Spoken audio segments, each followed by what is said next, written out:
प्यार बार के चक्कर में झूठो पर गईलू हो। हम सोच बात कहनी तो तू हमसे लड़ गईलू हो। ऐसन बात नहीं है। तू प्यार बार के चक्कर में झूठो पर गईलू हो। हम सोच बात कहनी तो तू हमसे लड़ गईलू हो। ई बात तो सही बाटे, लग कोई नी गलत हाथे। हम चढ़ल जवानी ओके कायल बना दिया। अच्छा सोना दिया सोनार को तो पायल बना दिया। दिल दिया दिलदार को तो घायल बना दिया। सोना दिया सोनार को तो पायल बना दिया। दिल दिया दिलदार को तो घायल बना दिया।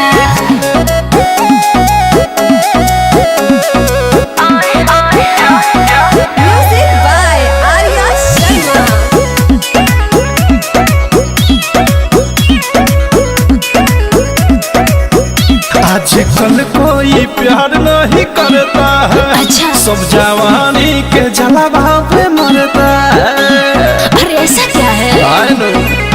सुनो, आजकल कोई प्यार नहीं करता है। सब जवानी के जलावा पे मरता है। मेरा दिल उसने तोड़ा, मुझे तन्हा करके छोड़ा। कांच अंडे को उसने तो बॉयल बना दिया।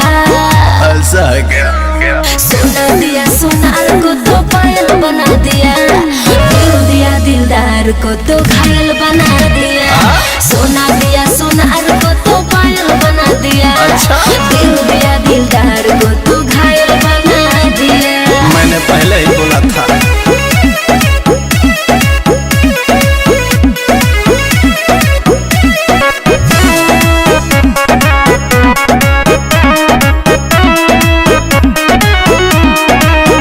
प्यार करने का मतलब है रोते रहो।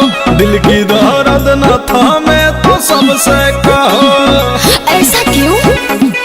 हाँ, प्यार करने का मतलब है रोते रहो। दिल की दर्द न थामे तो सबसे कहो। अब दिल नहीं मैं दूंगी। अच्छा। दिल का बोझा न लूंगी। राइटर राकेश अवधेश रॉयल बना दिया। वो तो नहीं था। सोना दिया सोनार को तो पायल बना दिया।